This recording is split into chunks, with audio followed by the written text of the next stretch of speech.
آج تاریخ میں ہم صنعتی انقلاب کے بارے میں کچھ معلومات حاصل کریں گے۔ صنعتی انقلاب یعنی صنعتی شعبے میں ہونے والی تبدیلیاں، جیسے سائنس کی ترقی سے پہلے دستکاری چھوٹی چھوٹی صنعتیں قائم کی گئی تھی، لیکن جیسے ہی سائنس اور ٹیکنالوجی کی ترقی ہوئی، ویسے بڑی بڑی مشینوں کا استعمال کر کے پیداوار میں اضافہ کیا گیا۔ یوں سمجھ لیجئے کہ صنعتی انقلاب دستی یا ہاتھوں کی پیداوار سے مشینوں کی پیداوار کی طرف اشارہ کرتا ہے۔ 18ویں اور 19ویں صدی میں بھاپ کی قوت اور پانی کی قوت سے چلائی جانے والی مشینیں صنعتی پیداوار میں استعمال ہوئی۔ صنعتی انقلاب صرف سرمایہ دارانہ معیشت میں ہو سکتا ہے۔ سرمایہ دارانہ معیشت میں سرمایہ داروں کا ایک نیا طبقہ وجود میں آیا، جو یا تو صنعتی اداروں یا فیکٹریوں کے مالک تھے یا ان اداروں کو سرمایہ فراہم کر سکتے تھے۔ کم سے کم ممکن پیداواری قیمت پر عام استعمال کی چیزیں پیدا کرنا، زیادہ سے زیادہ منافع حاصل کرنے کے لیے کم سے کم ممکن اجرت ادا کرنا وغیرہ سرمایہ دارانہ معیشت کی خصوصیات ہیں۔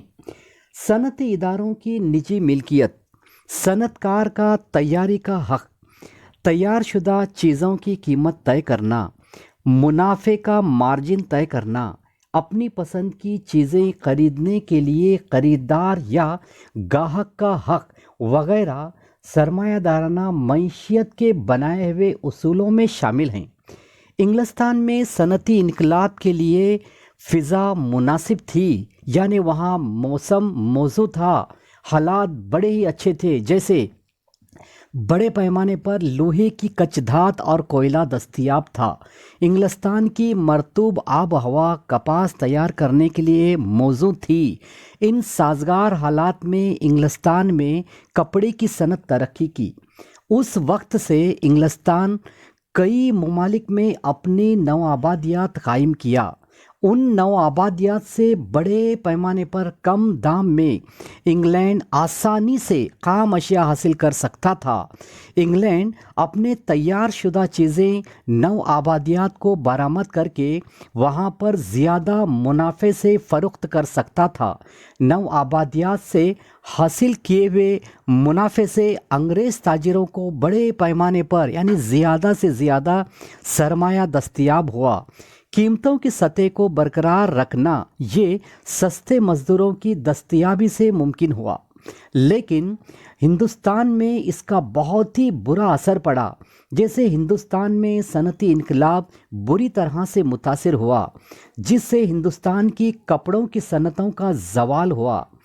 ایسٹ انڈیا کمپنی نے انتظامی پالیسیاں ہندوستانیوں کی بنسبت انگریزوں کے فائدے کے لیے بنائی گئی تھی، یعنی اس دور میں ایسٹ انڈیا کمپنی نے جو کچھ پالیسیاں اور جو کچھ رولز ریگولیشنز قاعدے وغیرہ جو بنائے تھے وہ ہندوستانیوں کی بنسبت انگریزوں کے فائدے کے لیے ہی تھے۔ جیسے ریلوے یورپی اشیاء کو دیہی علاقوں میں فروخت کرنے کے لیے نقل و حمل کو ممکن بنا دیا، جس سے ہندوستانیوں کی مالی استحصال ہو گئی۔ اب دیکھیں گے بچوں ہم معاشی قومیت یا معاشی قوم پرستی کے بارے میں۔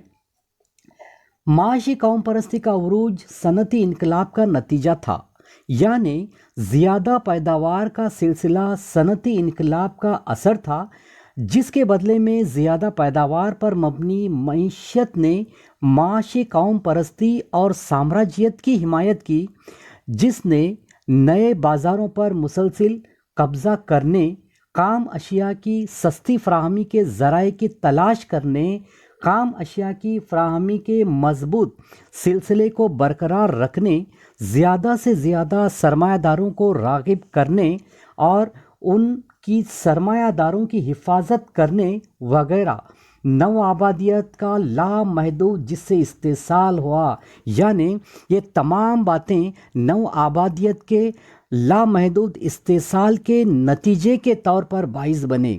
حد سے زیادہ قوم پرستی، صنعتیانہ نسلی برتری کا نظریہ، جارحانہ نوآبادیاتی پالیسیاں وغیرہ سامراجیت کی ترقی کی حمایت کی، جس کا نتیجہ یہ ہوا کہ یورپی ممالک جیسے انگلینڈ، فرانس، جرمنی وغیرہ میں سلطنتوں کی وسعت ہوئی۔ یعنی بچوں، اس معاشی قومیت یا معاشی قوم پرستی کے ساتھ تاریخ کا ہمارا پہلا ٹاپک ختم ہوتا ہے۔